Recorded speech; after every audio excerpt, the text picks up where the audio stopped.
বহুতেই আছে জেং পিঠাটো বনাব নোৱাৰে। আজি মই বনাইছোঁ যেনেদৰে ঠিক তেনেদৰে বনাব পাৰিব যিবিলাকে নাজানে।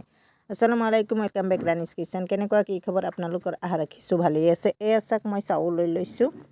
ধুনীয়াকৈ ৩-৪ ঘণ্টা তিয়াই ৰাখিছিলোঁ। এতিয়া মিক্সিত মাৰি ধুনীয়াকৈ পেষ্ট বনাই ল'ম। একদম ফাইন পেষ্ট বনাব লাগিব।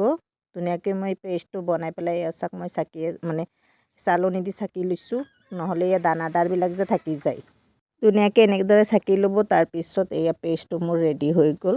মই দুবাৰমান চাকিছিলোঁ কাৰণ পাতলা হৈ গৈছিলে চাকনিটো, সেইকাৰণে। এয়া চাওক ধুনীয়া পেষ্ট এটা হৈ গৈছে। অকণমান নিমখ দি দিছোঁ, ধুনীয়াকৈ মিক্স কৰি লৈছোঁ। ইয়াত মই অলপ ময়দা দি দিছোঁ। ময়দা দিলে ধুনীয়া হয়, ফাটি নাযায়। ফাটি যোৱাৰ চান্সটো নাথাকে ময়দা দিলে। এয়া চাওক ধুনীয়াকৈ মিক্স কৰি আছোঁ। এতিয়া অকণমান টাইট হৈ গৈছে, মই অকণমান পানী দি দিম। অলপ অলপকৈ পানী দিব, নহ'লে একদম বেছিকৈ হৈ যাব, পিছত পিঠাটো নহ'ব। এয়া চাওক মই ধুনীয়াকৈ পানী দি পেলাই এয়া হাতেদি ধুনীয়াকৈ একদম মুঠি আছোঁ। এইটো যিমান মুঠিব সিমানেই ধুনীয়া হ'ব। চাওক কিমান ধুনীয়া হৈছে, একদম ক্ৰীমৰ নিচিনা হৈ গ'ল।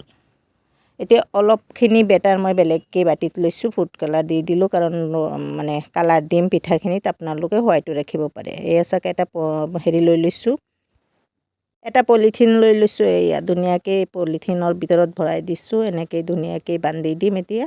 আৰু সেই কণাটো একদম মিহিকৈ কাটি ল'ম মই।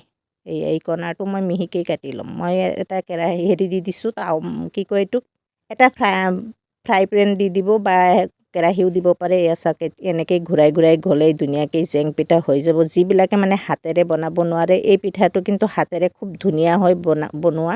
যিবিলাকে জানে, মোৰ নিচিনা যিবিলাকে বনাব নাজানে, সেইবিলাকৰ কাৰণে এইটো ব্যৱস্থা। পলিথিনত ভৰাই ধুনীয়াকৈ এনেকৈ জেং পিঠাখিনি বনাই যাব। কিমান ধুনীয়া হৈছে চাওক। 1 মিনিটৰ ভিতৰতে একদম ৰেডি হৈ যায়।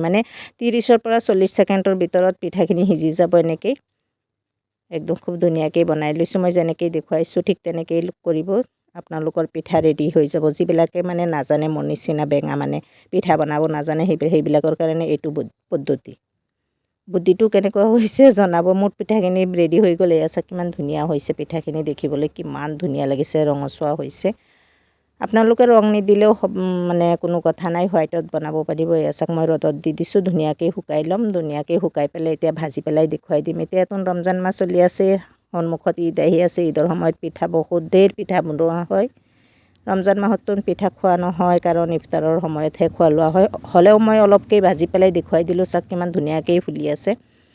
এয়া একদম 1-2 ছেকেণ্ডৰ ভিতৰতেই ফুলি যায়। খুব ধুনীয়াকৈ শুকালে। ধুনীয়াকৈ পিঠাটো যদি সিজি যায় কেৰাহীখিনিত, তেতিয়া কিন্তু ধুনীয়াকৈ ফুলি যাব। এয়া চাওক কিমান ধুনীয়াকৈ ফুলি গৈছে। মোৰ ভিডিঅ'টো কেনেকুৱা পাইছে, যদি ভাল পাইছে শ্বেয়াৰ কৰি অকণমান ছাবস্ক্ৰাইব কৰি দিব। চাওক কিমান ধুনীয়াকৈ ভাজা হৈ গ'ল। এতিয়া মই বিদায় নিছোঁ। আল্লাহ হাফেজ। চাওক কিমান ধুনীয়া মুচমুচীয়া হৈছে। মই শব্দটো শুনাব নোৱাৰিলোঁ কাৰণ ইয়াত হুলস্থুল হৈ আছে। আল্লাহ হাফেজ।